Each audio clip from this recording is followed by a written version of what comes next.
As a teenager, I suffered from cystic acne. I know what that's like going into high school. You're 15, you're 16, you're 17. You're having to get pictures taken. You've got senior pictures.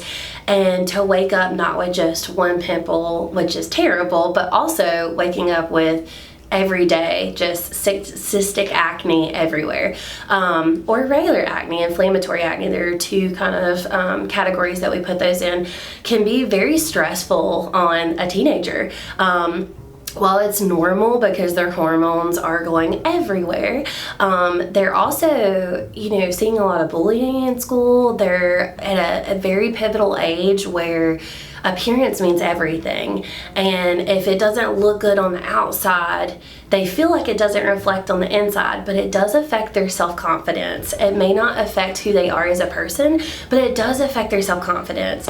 There are things that we can do for that. So a lot of people say, oh, well, teenagers don't wash their face. That's not always true. I see that more with our teenager boys. So make sure that we are washing that face every day. I highly recommend for our teenagers to do it morning and evening because we've got sweat glands going on. We're pumping up that production. So we want to make sure that we're washing all of that off morning and night. Having them use their phone is great. So I will have patients to put like alarms on their phones. Hey, girl, wash your face. And I know there's a famous book about that as well, but wash my face. If you need an alarm for that, that's okay. I'll always say put your face wash beside your toothbrush so that they'll remember, because they're not going to go out the door with stinky breath, right? Hopefully not anyways.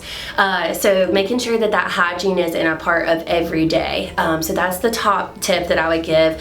Another one is, so we always talk about their over-the-counter options, their prescription options.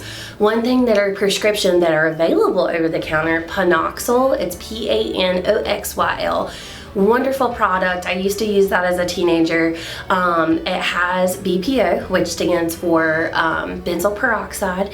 It is a great tool for acne, to prevent acne, but also to treat it. So using that as your face wash is a great option. Using salicylic acid. I know Neutrogena has one over the counter. I know that I believe that CeraVe even has it over the counter.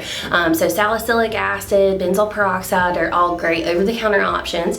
There are those cases that are a little harder, like mine was, that need more help with a prescription.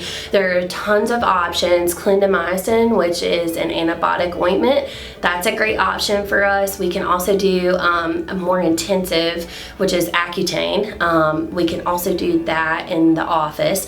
It does require a lot more attention to detail, a lot more education. It is a big take on, but for people with cystic acne, man, as a person who took it, it changed my life. And so that is one thing that's available, of course, prescription only. Definitely talk to your provider before you start, and talk about the risks, talk about the benefits, and do what is best for your child. Do what is best for the teenager. What does the teenager want? Are they going to take a pill every day? Are they going to want to wash their face twice a day? If not, do what works for them in their schedule. If it works best for them to wash it on lunch break, or wash it after the gym, after they've been in high school, or they're in high school after the gym, that's fine too. Just find what works for them and work around their schedule, because they're not going to do something they don't want to do. So I think that would be the biggest tips I have.